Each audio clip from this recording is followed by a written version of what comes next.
that cloth piece missing isn't really looking that good. Are we building Stitch with these colors, or like what are we doing here? Please enlighten me. Ladies and gentlemen, welcome back to the channel, and today we're going to take a look at a set that either came out in the year 2000 or 2006 for the first time, depending on what you're actually looking at in this set. In the year 2000, we got our first version of a desert skiff in Lego form. And in 2006, we got Jabba's sail barge that included a desert skiff, a Sarlacc pit, and the sail barge itself. It was an awesome playset that I unfortunately never got my hands on, but in 2024 we have access to both of these things. And the reason why I say both is because these things came separately, and they actually have quite a few times. It has only appeared one time in one singular set. That is the 2006 version.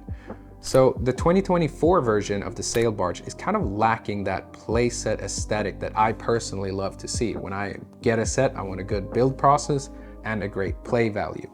And I think that the sail barge is lacking that, and that is for one reason. It is missing its iconic Sarlacc pit and desert skiff. Now, this is the fifth version that we get the desert skiff, and the fourth time that we actually get to see a Sarlacc pit. Let's be completely honest, the sail barge and the Sarlacc pit go together like Luke and weird milk.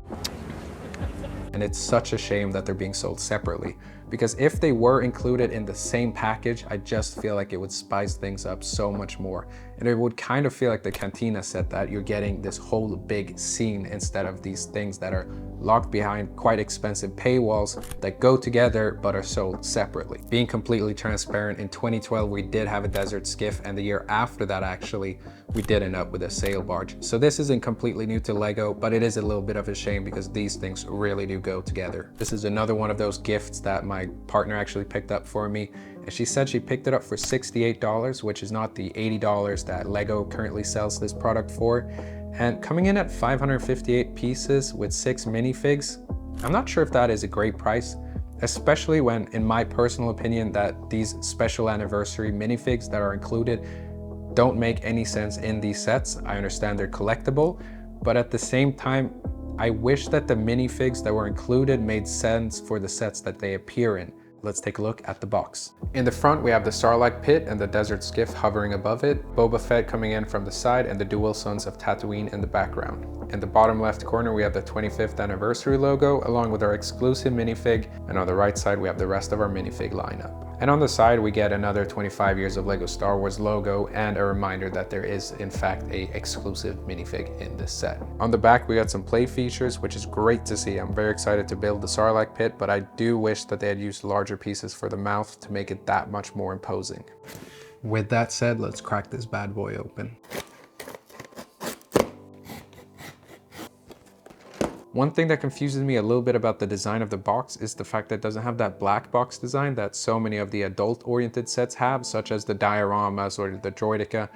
And the confusion for me is that this is heavily associated with the sail barge. So why didn't it get the same treatment? I know that it's not a UCS set, but I feel like it's associated with it. The droideka also being not really a UCS set, but it still got that black box treatment. So to me, I feel like it should have had that, so that when you put the boxes next to each other, they look like they belong to another, but that's just one of my thoughts. With that said, let's crack this boy open with, of course, the Gentleman's Club Lego tray.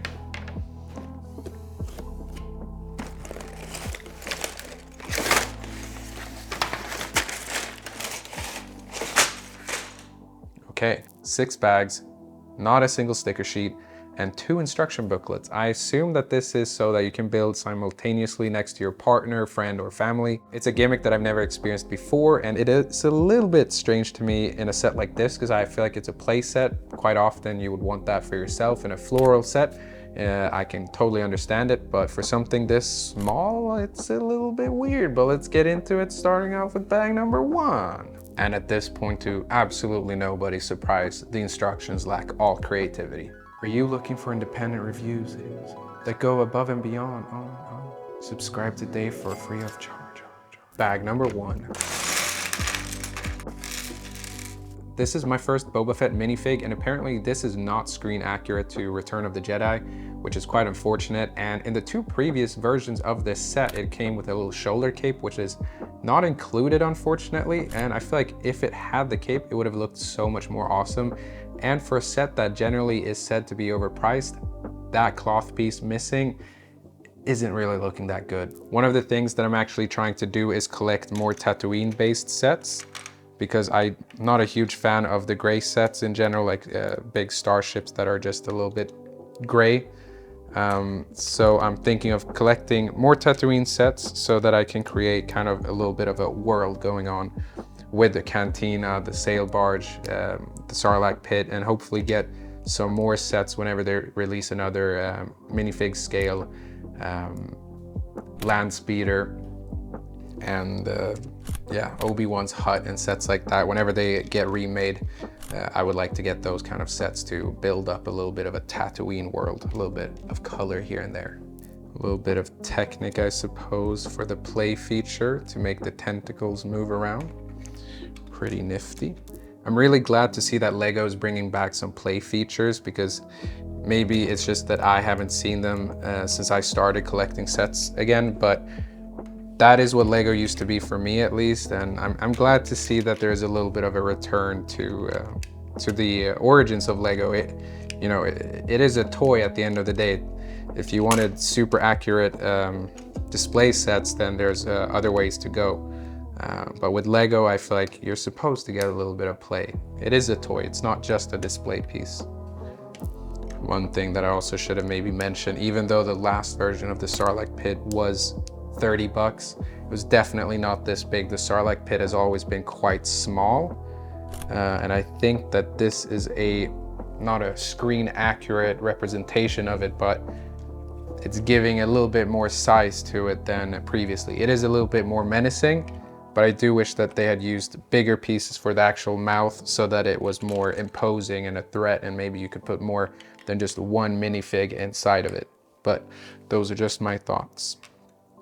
Wouldn't it be awesome to get a UCS version of the actual Sarlacc pit?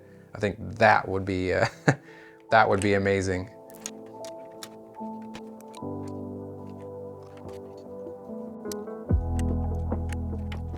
Quite a lot of minifig accessories, even though this visor doesn't actually appear in the set. I guess maybe in all sets where you get some sort of clone armor attachment or helmet piece like this, you end up getting a bunch of extras, but the attachment point of this thing is pretty weak, it seems. Bag number 2. This is also my first Lando Calrissian minifig, and I'm pretty sure that he might have been the first person of color within the Lego universe. He was the first person to actually feature somewhat of a skin tone in 2003's Cloud City set. Back in the day in Alpha Team, you would get this spear piece in a translucent neon green. Whenever I would see that piece in my friend's Lego collection, or when I would get a set which had it, I would be so impressed. It was such a good piece. We're definitely building part of the mouth in this part because there's a lot of these little teeth, and I'm not sure, but I'm pretty certain that the first time they appeared were actually in the Viking sets as little horns on their helmets. And then it has just lived a life of its own ever since. But yeah, I'm pretty sure the first time was in Vikings. And here we have that dog ear piece or wolf fur piece. And in this case, I'm not sure exactly what to say that this is supposed to mimic or represent, but it's being used here, and it's pretty awesome to once again see it used in a creative way. And that's what Lego pieces are all about, I think, using them in different scenarios where it just looks cool and it works. My one wish with this set is that one day it does get a UCS treatment and that it looks massive, because that would be very imposing and very fun to build. And can you imagine alongside a big sail barge and a small desert skiff, a massive Sarlacc pit? I think that would be pretty cool.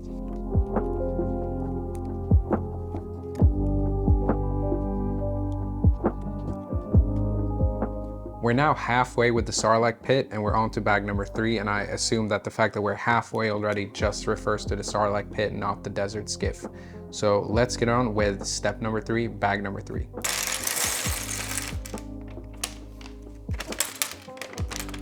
Pretty neat little Luke minifig. I am already seeing one thing that I don't like at all.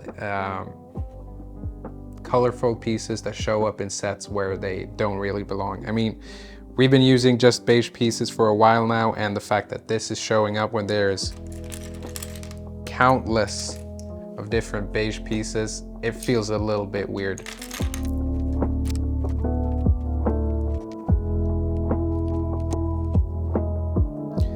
One thing that I actually saw online, which I'm not sure how true it is when it comes to the Sarlacc pit, is that it actually extends far, far below the surface, and that it's actually like a creature with like somewhat arms and legs, and that it's not just some sort of, what I thought at least when I was a kid, was that it was some sort of big plant, kind of like a Venus flytrap. But it seems that it might actually have a body. I'm not sure, so please correct me on that if that is incorrect. But if that is the case, that is pretty cool.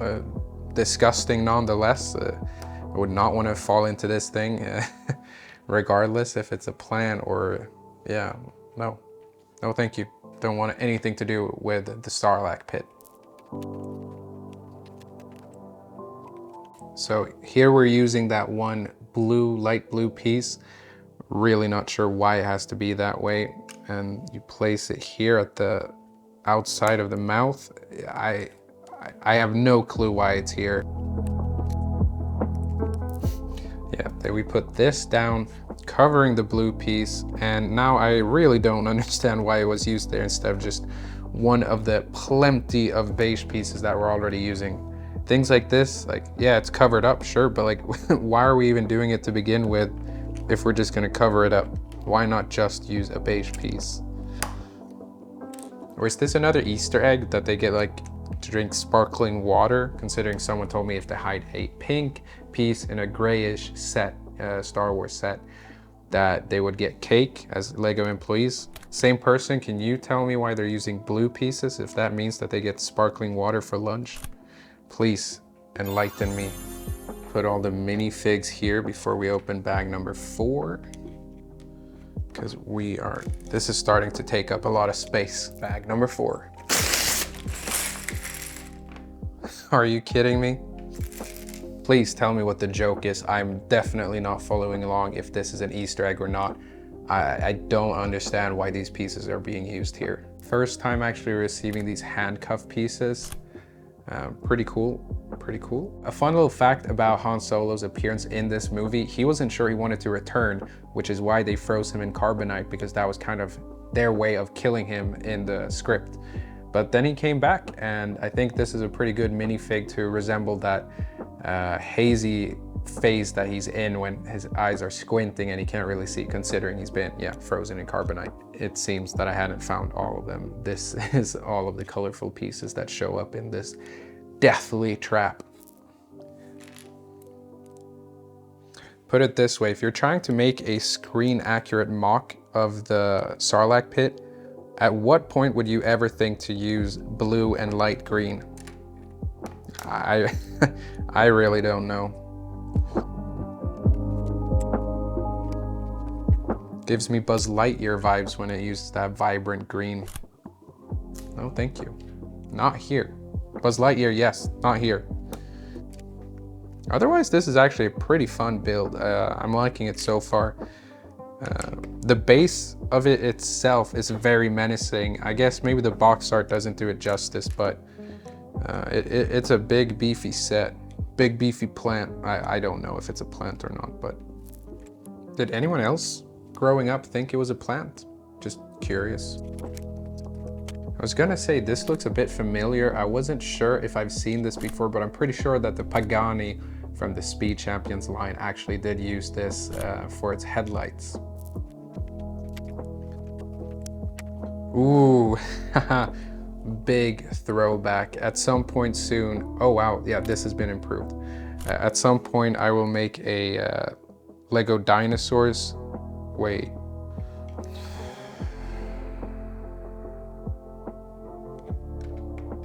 Not to worry.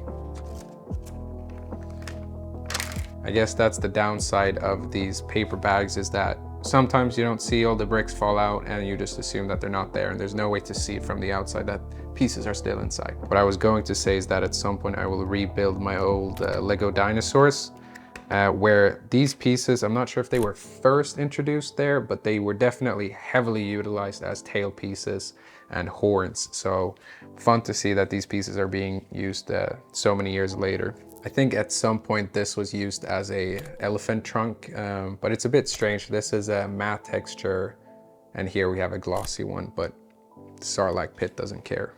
It's gonna eat you no matter what.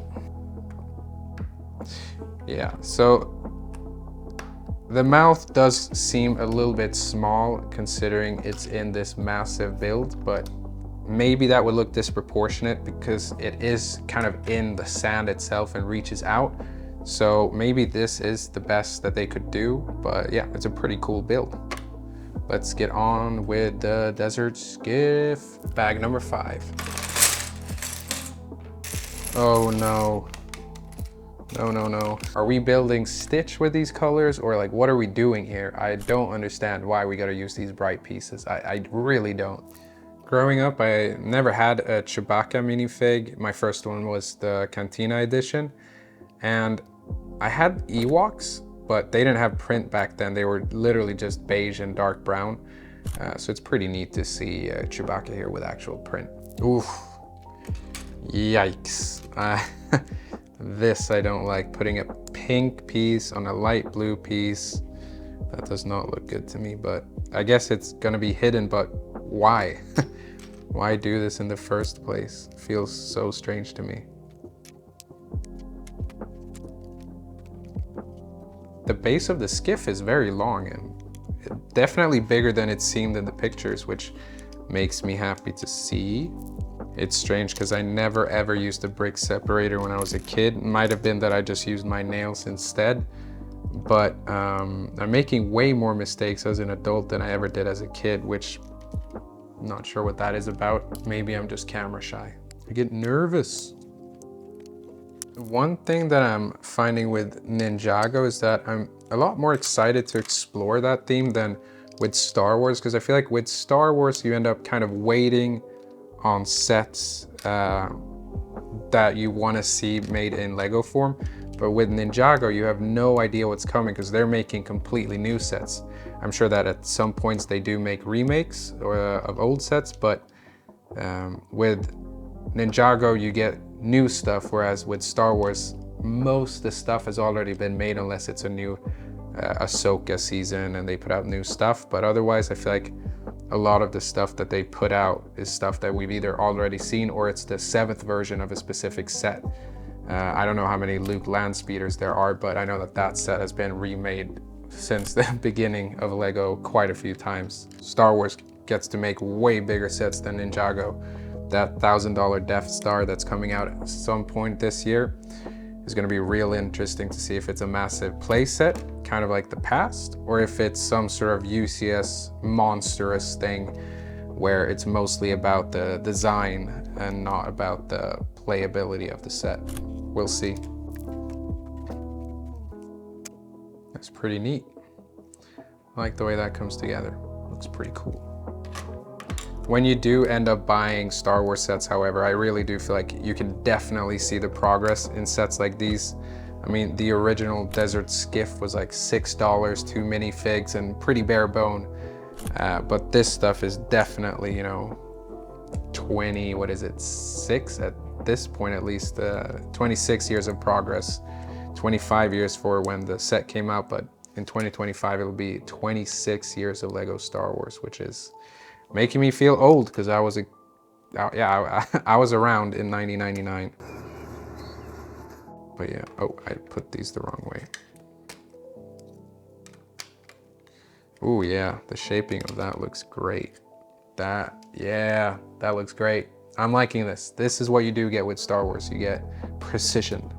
Ooh, bending flex tubes is not something that I liked as a kid at all. Okay. I'd chew on these pieces as a kid. I don't know why. Yeah, that looks great. On to the last step, which is bag number 6. So let's do it.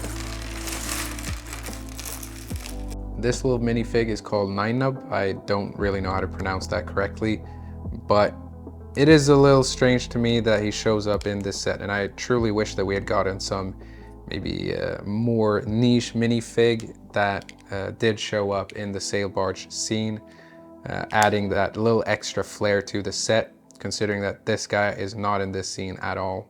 So to me, it's a little bit weird. That looks pretty good to me.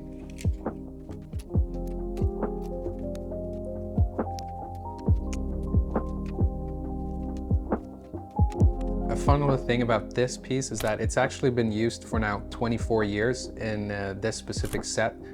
And seeing it now in 2025, it really makes me happy to see that, yeah, pieces that were used in the originals are still being used today in the new versions of the same set. So that's awesome to see that this is still being used in the exact same set 24 years later. It's a pretty neat little control panel right there. Another flex tube moment. It's a bit weird that we're using these type of lightsaber-esque pieces instead of Technic beams, because they don't really have that much clutch power in here. They don't hold it together the same way just putting a Technic beam would work, because all of these pieces are Technic compatible. One of the things that caught my eye with this specific set and why I thought maybe it would be worth picking up even though I was gifted this set, one of the main things that I thought was cool was actually the shapes that it would achieve. And I saw that it uses this Asian sun hat, which I'm super excited to use. Mostly I've associated it with Ninjago. I think his name is Master Wu. You must train.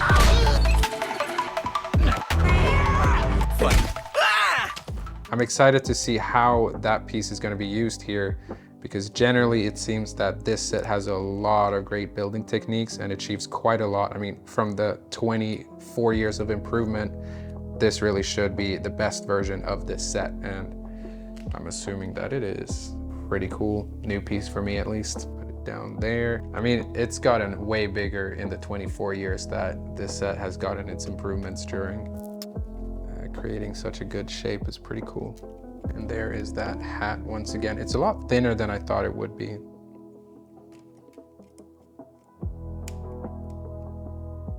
Yeah, okay. Huh. Oh, right. This piece goes under here. I guess you connect all the other exclusive minifigs together, but yeah, that's it.